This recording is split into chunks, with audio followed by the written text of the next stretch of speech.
Prashanth Neel combination లో తెరకెక్కిన Salaar December 22న ప్రపంచ వ్యాప్తంగా విడుదలై ఆడియన్స్ నుంచి బ్లాక్ బస్టర్ రెస్పాన్స్ సొంతం చేసుకుంది. ప్రస్తుతం సౌత్ తో పాటు నార్త్ లోనూ ఈ సినిమా భారీ కలెక్షన్స్ రాబడుతోంది.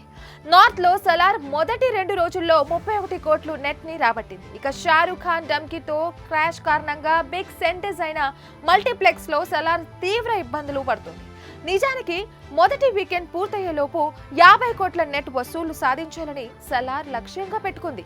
ఆదివారం వీకెండ్ కావడంతో కలెక్షన్స్ లో మరింత గ్రోత్ కనిపిస్తుందని భావించినప్పటికీ మాస్ ఆడియన్స్ కోసం సలార్ కి లిమిటెడ్ సింగిల్ స్క్రీన్స్ డమ్కీతో క్రాష్ కారణంగా కలెక్షన్స్ లో పెద్ద గ్రోత్ అయితే కనిపించలేదు.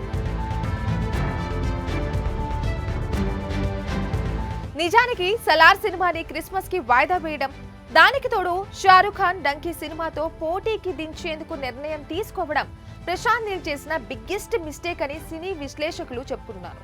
ఇక విఎఫ్ఎక్స్ పనులు ఆలస్యం, రీషూట్ వల్ల సలార్ సినిమాని వాయిదా వేశారు. సెప్టెంబర్ 28 నుండి డిసెంబర్ 22కు సలార్ వాయిదా వేయడం వల్ల బాలీవుడ్ బాక్స్ ఆఫీస్ దగ్గర సలార్ అనుకున్నంత స్థాయిలో కలెక్షన్స్ అయితే అందుకోలేకపోయింది.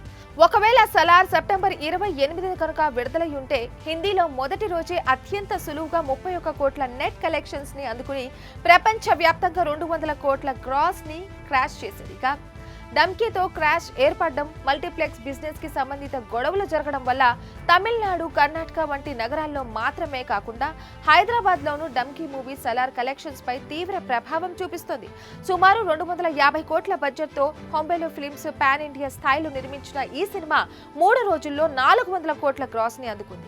ఇక 2 తెలుగు రాష్ట్రాలతో పాటు ఓవర్సీస్ లోనూ సలార్ కి భారీ ప్రేక్షక ఆదరణ దక్కుతోంది. ముఖ్యంగా నార్త్ అమెరికాలో ఈ సినిమా ఇప్పటికే 5 మిలియన్ల మార్క్ ని అందుకోవడం విశేషం. మరిన్ని వీడియోస్ కోసం ఛానల్ ని సబ్స్క్రైబ్ చేయండి, లేటెస్ట్ అప్డేట్స్ కోసం వాట్సాప్ ఛానల్ ని ఫాలో చేయండి అండ్ లింక్ డిస్క్రిప్షన్ లో ఉంది.